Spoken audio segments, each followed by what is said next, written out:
Okay, so a lot of you wanted me to talk about the first episode of Dinosauria Season 2, or Volume 2, done by Dead Sound, of course. That is known as Terrible Lizard. And I figured I can go ahead and talk about it a little bit. But full on warning going into this, I'm not going to go into a little bit of a deep dive into this sort of thing. I just want to talk about like overall basics in terms of the episode, because I do think that you guys should go and watch it on your own, and I don't really want to take anything from that actual viewing experience. So in fact, if you haven't watched it already, go and watch it. Go and watch it and come back to this video afterwards, and then we can discuss it a little bit. But yeah, go and watch it first and foremost, and then, return here, because it is well worth it. I absolutely loved this episode. All right, so for everybody who's back, let's go ahead and get right into it. As I mentioned before, I absolutely loved this. I thought that this first episode was amazing. It was incredibly artistic, and it felt like an awesome celebration of dinosaur reconstructions as a whole, which is something that I, of course, love. I have the many interpretations of series. The reason why I started doing videos like that is because I like to see different takes on dinosaurs, and I especially love to see them evolve over time as we learn new things about those dinosaurs or other prehistoric animals. Like that's the whole reason, like, why I continue doing that series. That's why I like doing it for as many creatures as I possibly can, because it's just incredibly fun for me.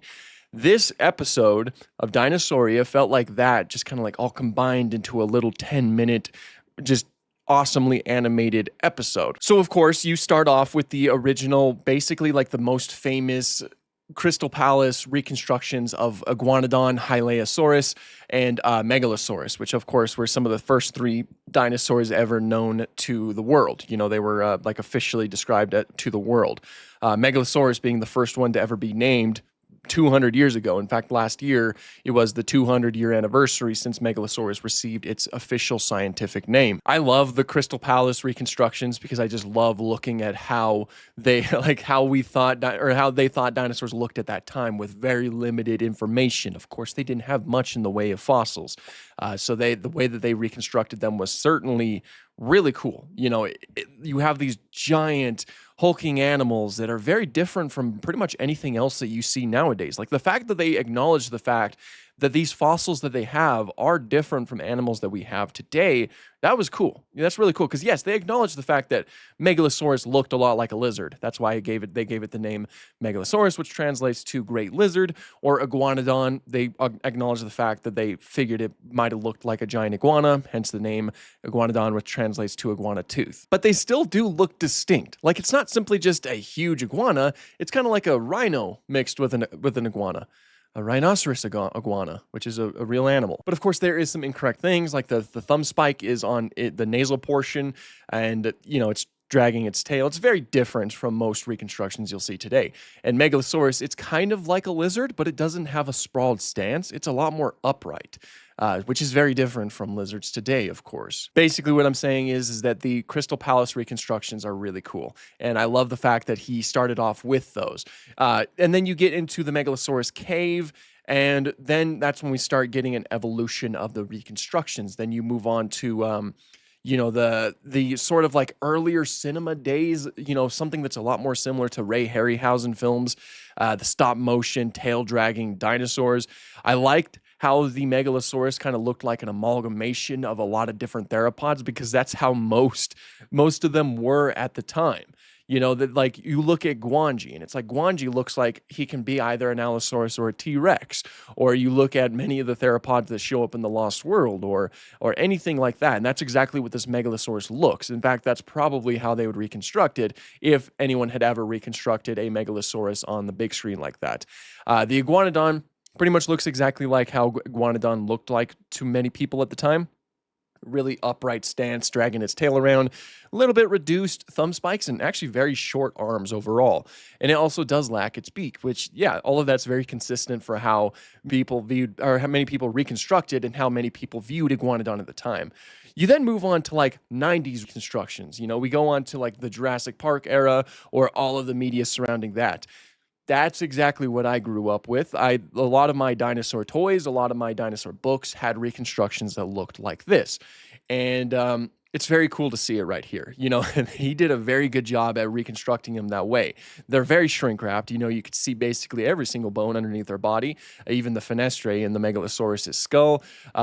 The Megalosaurus does lack lips, and the Iguanodon has a very skinny neck, and yeah, they're very much like 90s reconstructions of the animal. But again, we are transitioning, and it's really cool to see it get closer and closer to our modern day understanding of these animals. Because then after that, you do get to the modern day, and the Megalosaurus looks incredible. It's got all of the proper proportions of a megalosaurid. It's got oral tissue. He even gave it some speculative feathers, which is always something that I love. The babies also have a lot of little fluff. It's very nice. The Iguanodon was a huge standout for me because Iguanodon is a dinosaur that I think looks really cool. He portrayed them with huge and solid arms with the giant thumb spike, very beefy necks, and they were just beefy animals in general. Oh, and Hylaeosaurus makes its comeback. Huge difference from the way that it used to be portrayed with those Crystal Palace reconstructions. It is a notosaurid ankylosaurian, so it has a lot of those traits, and Dead Sound did a really good job at reconstructing that one. I thought that this was just really amazing. I just, taking a look at paleo media this way, I think is just really cool. It's a great way to acknowledge the fact that a lot of these reconstructions did once exist, but now, they're simply just outdated, or they're just from a different time. That doesn't make them inherently bad. A lot of them are based off of a lot of the current information for the time. And following basically these two different types of dinosaurs, Megalosaurus was named first, Iguanodon was named second. In fact, this year marks 200 years since Iguanodon was named. So you have like the two oldest dinosaurs known to science, in terms of what we know. And you follow them and you take this journey through like basically what's almost like a cinematic history with also some elements of like paleo art thrown in there.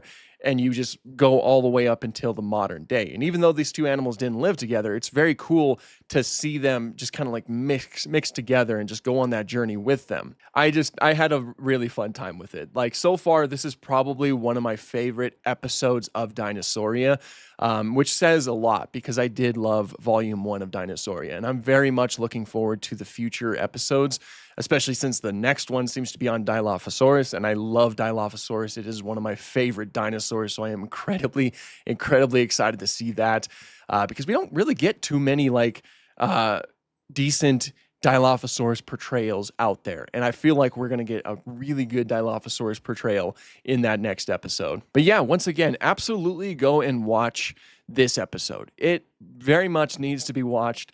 Definitely go and support Dead Sound so we can get more amazing things like this. And make sure to watch his behind the scenes, like the making of this episode. I really recommend those. I love watching those, and this one was really good. He talks about a lot of the things that inspired this specific film, and of course he goes over some of the inaccuracies, because of course there are inaccuracies. All of this is telling the story. As I mentioned, Megalosaurus and Iguanodon, they didn't live together. Megalosaurus was late Jurassic. Iguanodon was early Cretaceous. And he acknowledges that. He talks about that. So definitely watch the making of if you want, just a little bit more insight about these films. I recommend watching those. I always love those. They're they're very fun to dive into. But that's pretty much all I'm going to talk about right now. There were other creatures that showed up in this, but I might talk about the rest of the creatures maybe after all of the episodes of Dinosauria are out and some time has passed. Just go and watch it for yourself, and you can form specific opinions about those things. But yeah, those are my thoughts on the first episode of Dinosauria Volume 2. Be sure to let me know what you guys thought, and yeah, thank you guys so much for watching, and have an awesome day. Forgot my hat. Oops.